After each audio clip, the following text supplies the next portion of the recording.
মনের ভেতর অনেক কথা জমে আছে। কি বলবো তা ভাষায় উচ্চারণ করতে পারছি না। কোনো বাক্য নেই, কোনো শব্দ নেই। তাও মনের ভেতর কেমন যেন একটা হাহাকার, কেমন যেন একটা কষ্ট অনুভূত হচ্ছে। বুঝতে পারছি না এটা আসলে কি। নিজেকে মনে হচ্ছে এই পৃথিবীর সবথেকে তুচ্ছ কোনো প্রাণী। যে হয়তোবা কিছুই পারে না। কিছু করতে চাইলে কিছু পারে না, কিছু বলতে চাইলে বলতে পারে না। কিছুই নেই তার। এমন কেউ একজন। মনের ভিতর অনেক কথা জমে আছে। কিন্তু কাউকে বলতে পারি না।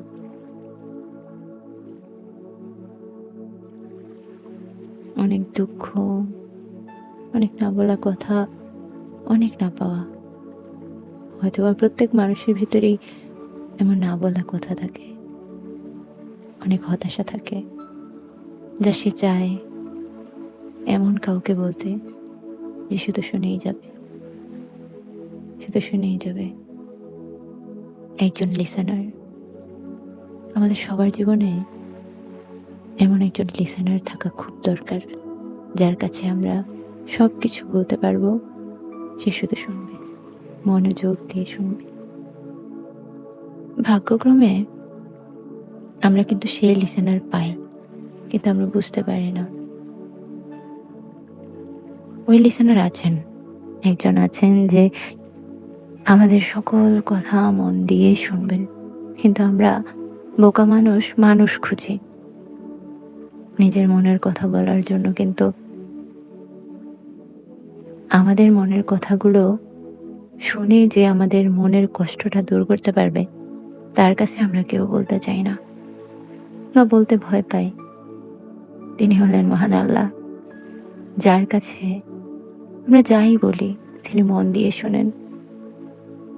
আমাদের আর্তনাদ, আমাদের কষ্ট, আমাদের সফলতা, সকল কথা তিনি খুব মনোযোগ দিয়ে শোনেন। আর আমাদের কষ্টগুলোকে সুখে পরিণত ঠিক তিনিই করতে পারেন। আর কেউ করতে পারে না। এজন্যই হয়তোবা সৃষ্টিকর্তা তার সাথে কথা বলতে বলেছেন বেশি, বেশি। অন্য কারো সাথে নয়। এইজন্যই হয়তোবা আমরা মানুষকে ভালো না বেসে যদি আল্লাহকে ভালোবাসি, তাহলে কখনো কষ্ট পেতে হয় না।